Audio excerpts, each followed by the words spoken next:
There is a piece of road in Belgium on the eastern edge of the town of Ypres, where a junction crosses the Messines road at a point overlooked from three sides by German positions on the surrounding ridge. The British soldiers who passed through it had a name for it that became so well known it was eventually stenciled onto military maps and marked on official documents. They called it Hellfire Corner. The sign that named it was nailed up by Canadian troops in October 1914. It was a board, a yard long, painted in white letters on black, to Hellfire Corner. It stayed there for 4 years.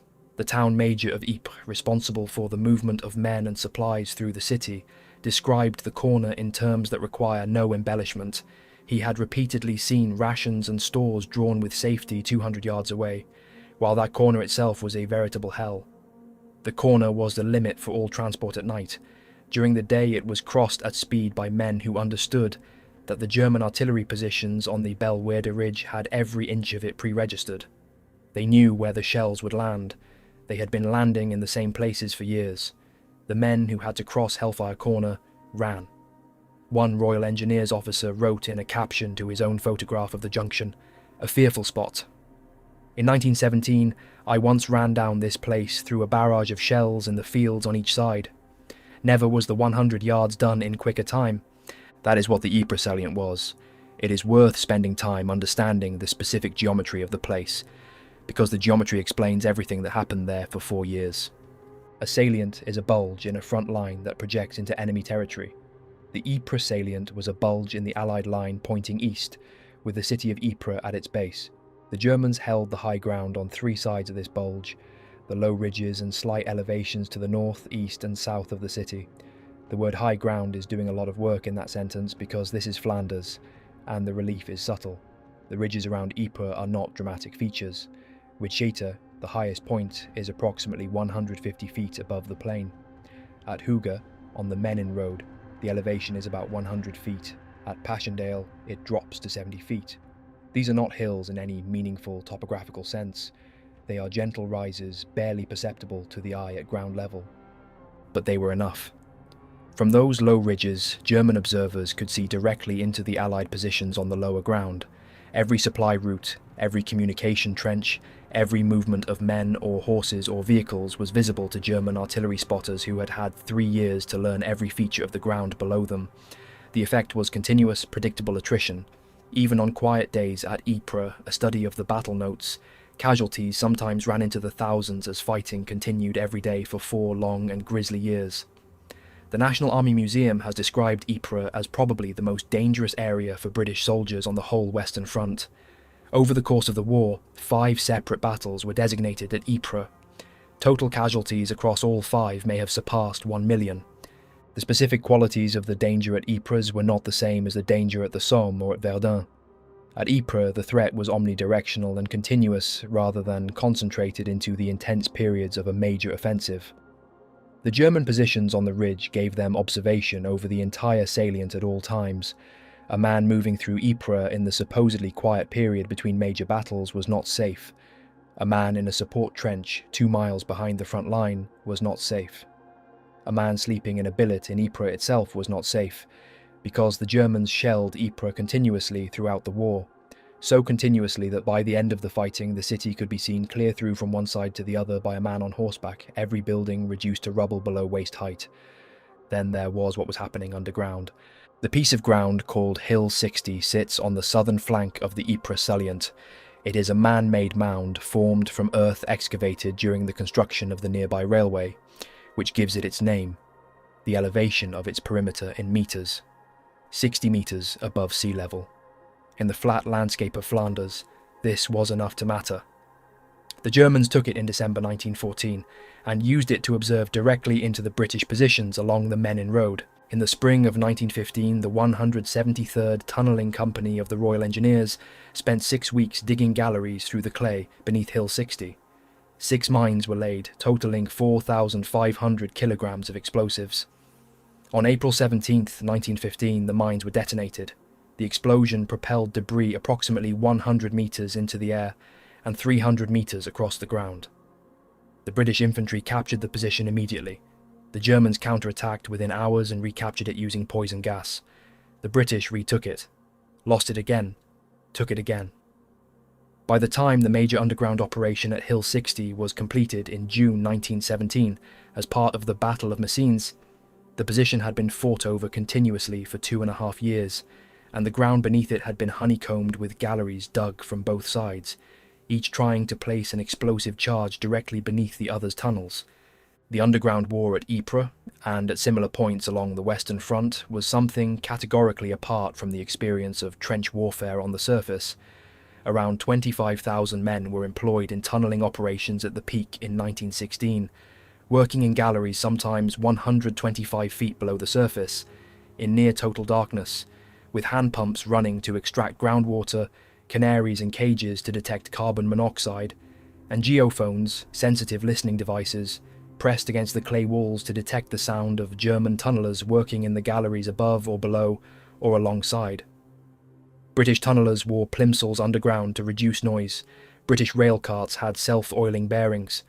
The clay-kicking technique they used, a seated miner using his legs rather than his arms to drive a sharp digging tool into the clay, was not only faster than the German pickaxe method but practically silent. The specific horror of underground tunnelling operations was not primarily the risk of the mine going off. It was the silence. When you could hear the enemy working in a nearby gallery, you knew where they were and what they were doing. When the sound stopped, when a nearby enemy gallery went quiet, the question was whether they had finished working or whether they had finished packing their gallery with explosives and were waiting for the order to detonate. A tunneler whose gallery ran close to a suddenly silent German position could not know which of these two things had happened. He could not go and check. He could only continue working and wait. At the Battle of Messines on June 7, 1917, 19 mines were detonated simultaneously beneath the German positions on the Messines Ridge. They had been dug by British, Canadian, Australian and New Zealand tunnelling companies over 2 years of work. The mines held approximately 1 million pounds of high explosive, aminal, a mixture of ammonium nitrate and aluminium powder. The blast was heard in London. Some accounts claim it was heard in Dublin. The ground shook across a front 10 miles wide. German soldiers on the ridge described what happened. The earth beneath them opened. Bodies were flung into the air. The pre-dawn darkness turned orange with flame. And the men who survived the initial detonations were so profoundly disoriented that they could not mount any coherent resistance to the British infantry assault that followed. The commonly cited casualty figure from the detonations alone is 10,000 German dead, though the military historian Ian McGibbon has argued this number more accurately represents the German total for the entire 3-day battle. Whatever the correct figure, the Messines mines remain among the largest non-nuclear explosions in human history, and they were the product of 2 years of work by men who spent that time in the dark beneath the enemy's feet, listening for silence. 3 mines from the Messines operation that failed to detonate remain in the ground beneath Belgium. The locations of 2 are known. The location of 1 is not. The underground war at Hill 60 and Messines represents the most dramatic expression of the tunnelling threat, but it was not the most widespread. The underground danger was distributed across hundreds of miles of the Western Front, wherever the geology permitted tunnelling, and the experience of it shaped the daily mental life of every soldier who served in a sector known to be mined. The knowledge that the enemy might at any moment blow a camouflage, a small mine detonated inside a gallery specifically to collapse it and kill the miners working in it, meant that tunnellers worked under a compound anxiety that had no analogue in surface warfare. On the surface, a man could at least hear an incoming shell, could take cover, could estimate from the trajectory and sound something about where it was going to land. Underground, there was no warning for a camouflage. You were working and then the gallery was collapsing around you, or you were not working anymore. Sapper William Hackett of the 254th Tunnelling Company was entombed with 4 other men when a German mine detonated and collapsed his gallery at Givenchy in June 1916. A rescue party worked from outside for 20 hours and opened a hole through the fallen earth and broken timber large enough for the men inside to pass through. Hackett helped 3 of the 4 injured men through the hole. He could then have followed. The gap was large enough. Instead, he stayed with the 4th man, who had been too badly injured to move. The gallery continued to settle, the hole got smaller. Hackett refused to leave. The gallery collapsed completely. The rescue party worked for 4 more days before abandoning the attempt. Hackett was awarded a posthumous Victoria Cross. His citation states plainly that he, well knowing the nature of sliding earth, The chances against him, deliberately gave his life for his comrade. His Victoria Cross is displayed at the Royal Engineers Museum at Chatham. The Battle of Arras in April 1917 used the underground world in a different way.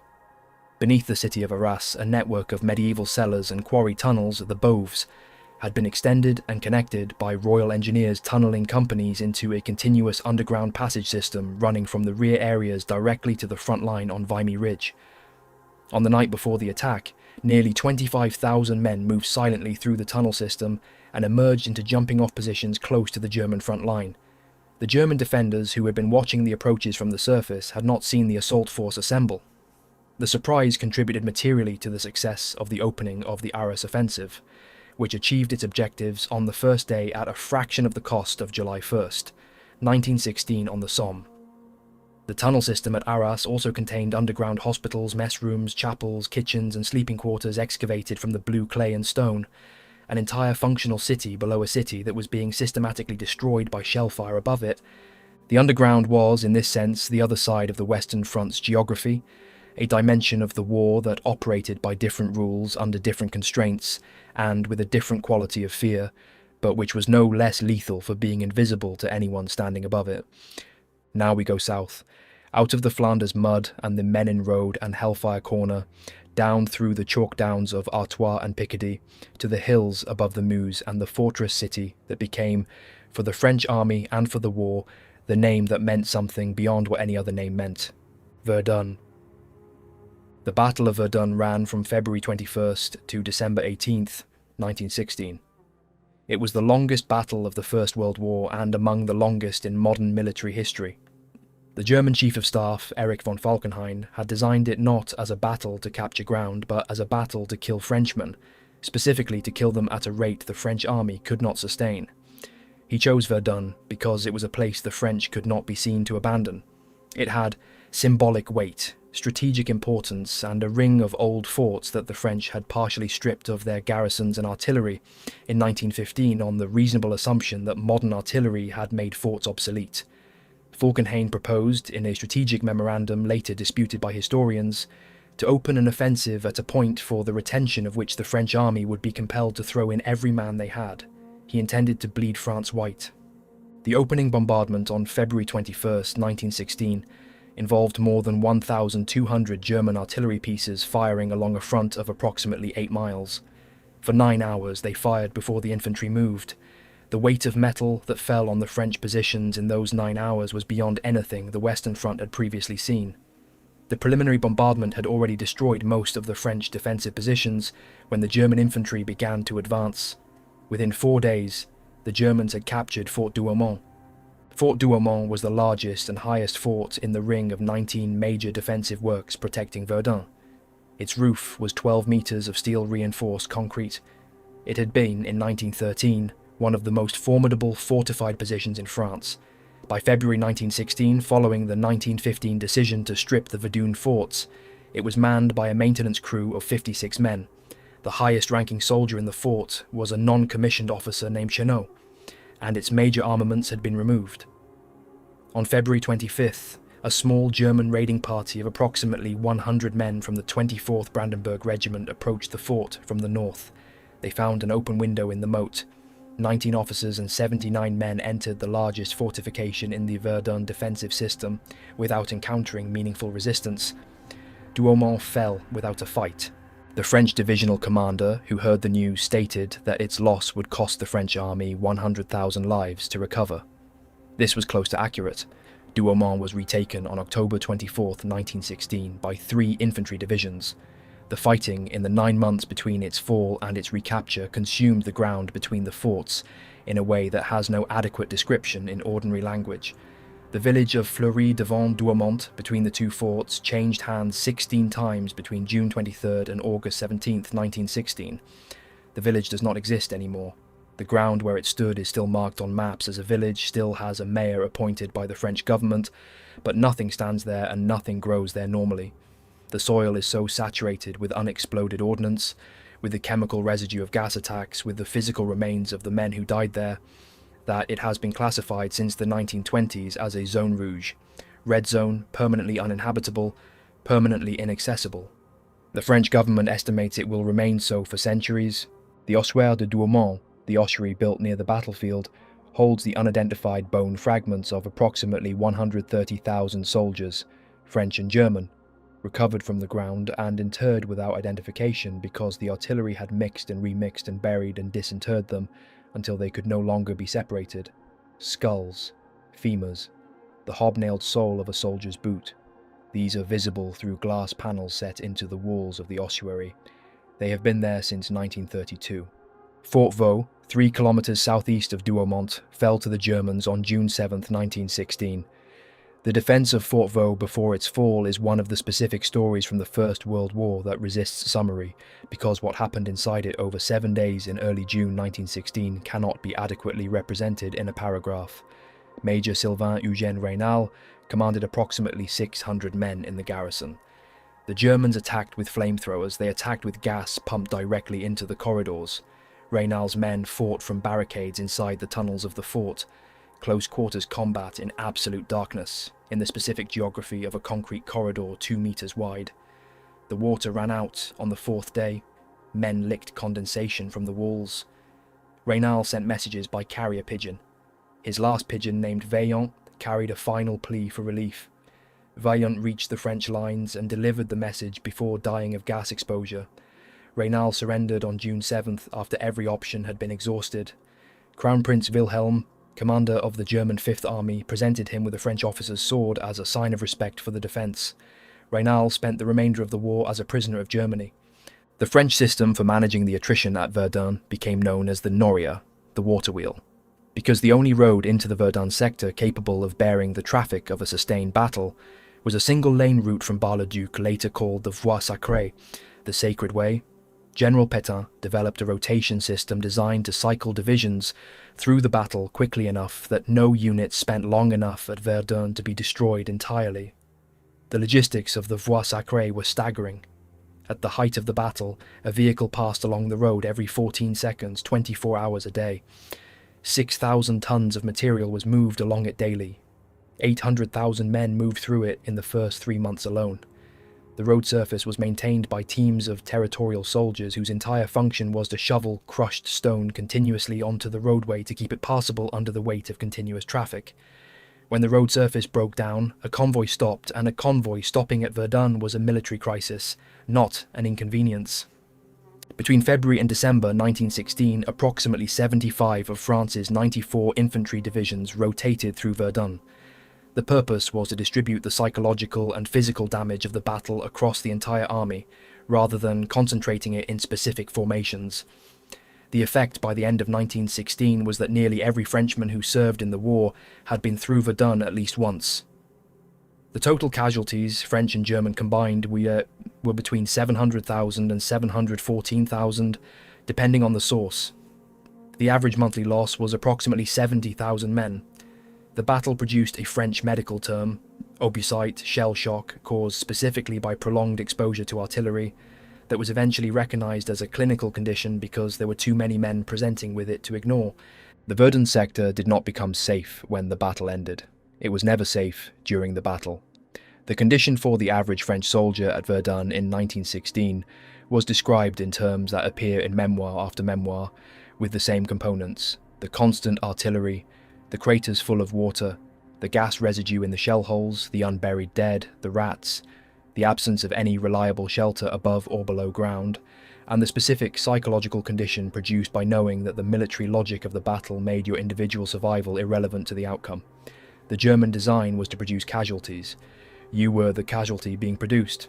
Staying alive was a function of chance, not of any action you could take. The physical condition of the Verdun battlefield itself, apart from the men fighting on it, deserves specific description. The artillery at Verdun in 1916 fired approximately 40 million shells over the course of the 10 months. 40 million. This figure is cited regularly enough that it has lost its impact, which is unfortunate, because the physical consequence of 40 million shells falling on the same roughly 10 square kilometre area of ground is difficult to describe to someone who has not seen what artillery does to terrain at scale. The surface of the battlefield was not simply cratered, it was craters within craters within craters. overlapping to the point where the original ground surface effectively ceased to exist. Trees were not reduced to stumps, they were reduced to splinters, and then the splinters were turned to powder. Villages disappeared not gradually but completely, not the way a village is damaged in a fire or flood, but the way a village is erased, leaving nothing recognizable that it had ever been there. The limestone and chalk and clay of the Verdun hills was churned and mixed with the explosive residue of 40 million shells, and with the physical remains of the men who had died there and been blown apart and mixed back into the earth until the ground itself became something other than ground in any normal sense of the word. This is the Zone Rouge. The French government created the classification after the war to designate areas so contaminated by unexploded ordnance, by chemical residue, by the distributed physical remains of the dead, that they could not be reclaimed for agriculture or habitation. Around Verdun, the Zone Rouge covers thousands of hectares. It is still monitored. Work to clear it continues. The estimate for when it will be safe varies by source, but the consistent answer is not within any currently living person's lifetime. There were men at Verdun who said afterwards that they had not expected to come back. Not in the way soldiers sometimes express this, as a form of fatalistic bravado, but as a literal expectation, formed by looking at what was happening around them and applying arithmetic.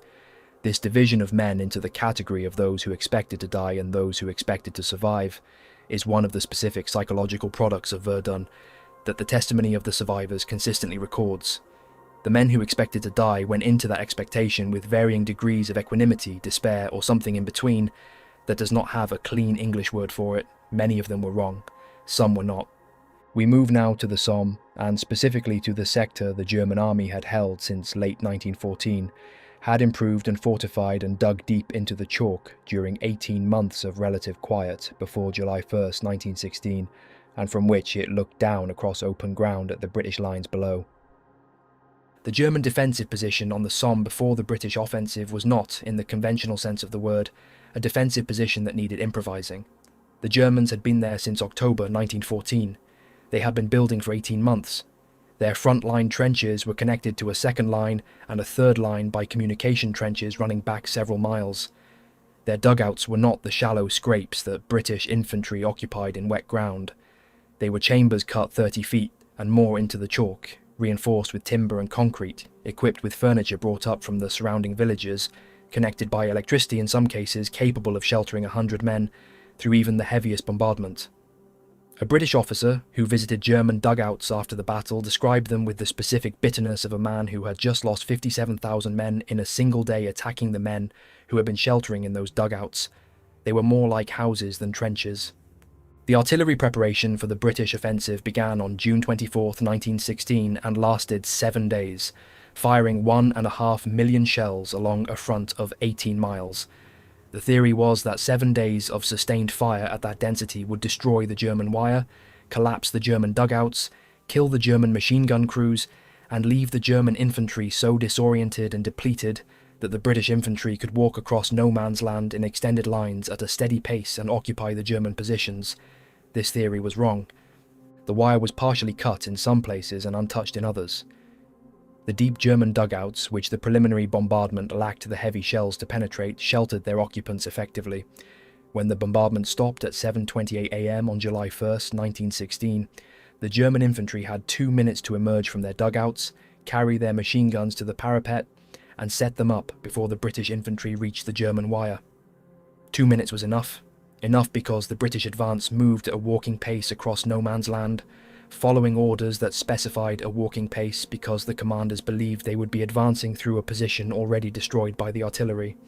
The orders did not account for the possibility that the position was not destroyed, and that the men walking toward it at a steady pace would be advancing into functional German machine guns with interlocking fields of fire covering every approach. 57,470 British casualties on July 1st, 1916. 19,240 killed. These figures remain the worst single-day casualty count in the history of the British Army.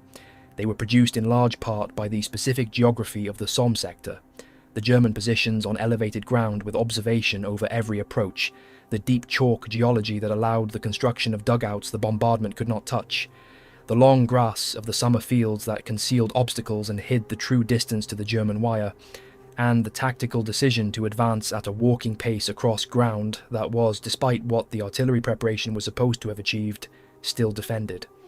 The worst sectors of the Somme on July 1st were the ones where the ground gave the German defenders the clearest fields of fire. Thiepval, where the German 181st Infantry Regiment occupied a fortified chateau, with machine gun positions covering the slopes below it, became synonymous with the day's failure. The 36th Ulster Division attacked Thiepval and the Schwaben Redoubt at 7:30 am and reached the 2nd German line before any other British formation. They held their gains for hours without support.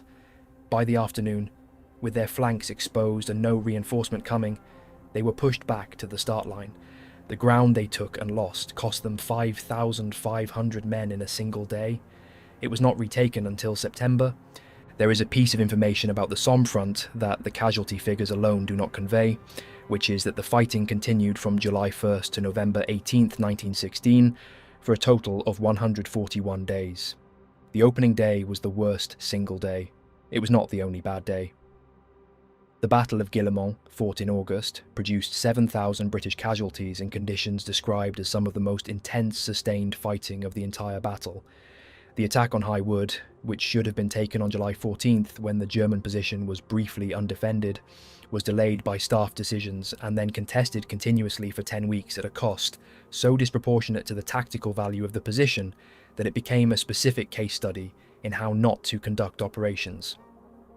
The village of Pozières, taken by Australian forces in late July 1916, was shelled so continuously and so heavily during the subsequent weeks of German counter-bombardment that Australian divisional commanders reported their men were returning from the line in a condition of psychological breakdown that no previous battle had produced in comparable numbers. The 1st Australian Division held the Pozières sector for 6 days in late July 1916 and sustained 5,285 casualties, nearly as many as the 8,141 casualties the division had suffered across the 8 months of the Gallipoli campaign. The official Australian history of the war describes Pozières as the heaviest, bloodiest, most wasteful and most unproductive fighting in which Australians were engaged during the entire war. The ground on which the village stood was not simply fought over, it was consumed. The 2nd Australian Division and then the 4th Australian Division rotated through the sector over the following weeks. Each division lost thousands of men in a position that was, by late July, already in Australian hands. The losses were not from attack and counter-attack, but from the German long-range bombardment that fell on the position continuously, day and night, for 6 weeks. The men in Pozières were not advancing into German fire. They were standing in a position they already held, being shelled, waiting for their rotation to end. This is what the Somme sector produced in its aftermath. Not just the casualties of the opening assault, but the sustained attrition of holding the ground that had been taken, which was shelled with the same intensity as the assault had been defended. Pozières today is a small village on the road between Albert and Bapaume. It has a memorial. The memorial records the names of the men who died there. It does not and cannot fully account for what happened there. By late 1916, something had changed in the way the soldiers on both sides of the wire understood the sectors they occupied. The change was not in the physical conditions of the front, which had remained broadly similar since 1914. It was in the accumulated understanding that there were no safe sectors. This was not how the war had been conceived at the beginning. The early months of trench warfare had established, informally, a distinction between active sectors, Ypres, later Verdun, later the Somme, and quiet sectors where a division could be sent to recover and reorganize before returning to the fighting. The distinction was not illusory in 1914 and 1915. Some sectors genuinely were quieter than others. Men in quieter sectors had a better chance of surviving their rotation without becoming a casualty. By 1916, the quiet sector had become a tactical fiction. This was partly a function of the expansion of raiding activity, the Canadian-style trench raids, the French nettoyeurs, the German Stoßtruppen operating across the entire front rather than in selected sectors. A division sent to a quiet sector to rest could expect to find its patrols ambushed in no man's land, its sentries killed, its dugouts mortared, and its men slowly depleted by the attrition of a front that was, in theory, not actively engaged. But there were more specific reasons than raiding. The artillery of 1916 was not the artillery of 1914. The guns were larger, more numerous, and served by observers who had had years to study every feature of the ground they were watching. The munitions industry of every major combatant nation had spent 18 months solving the production problems that had limited shell supply in 1914 and 1915.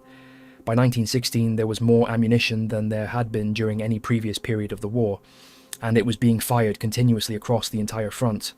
There was also the Underground War, which did not recognise quiet sectors at all. The tunnelling operations along the Western Front covered 30 of the 80 miles of the British-held front by 1916. The German tunnelling companies were equally active under the French and Belgian sectors. The geography of risk underground had no relationship to the geography of risk above. A sector that was relatively quiet on the surface might be the location of intensive underground mining activity, with galleries being pushed forward by both sides simultaneously in the same narrow band of chalk or clay, each listening for the other, each trying to determine whether the silence in the adjacent tunnel meant the enemy was waiting or working. The specific experience of the soldier who understood that he was in a sector of intensive mining activity was described by a tunnelling officer in terms that capture something the standard accounts of trench warfare tend to omit. The tunnellers, the officer wrote, always said they were okay if they could hear the enemy in a nearby gallery. It was when things went quiet that they thought, oh, have they packed it with explosives and is it about to go off? The same calculus applied above ground to any man who knew that his section of trench was in a mining sector. The ground beneath him was either still being worked on or it was finished. If it was finished, the enemy was waiting for an order. The order could come at any time. There was nothing to be done about this. You waited in your trench and the ground under your feet was either safe or it was not. The myth of the quiet sector was finally extinguished not by any single battle, but by the accumulated experience of 3 years of a war that had spread its violence across the entire front with increasing uniformity. By 1917, the term was still in use in military documents and in letters home. Men referred to quiet periods and quiet sectors as they had always done, but the meaning had changed. Quiet meant fewer men dying per day, not no men dying per day. Quiet meant the shelling was intermittent rather than continuous. Quiet meant you might make it through a rotation without a direct engagement. It did not mean safe. It had not meant safe for a very long time. The 1/3 statistic from analysis of Western Front casualties, that approximately 1/3 of all casualties on the Western Front were killed or wounded while in the trenches, outside of any major offensive, is worth sitting with.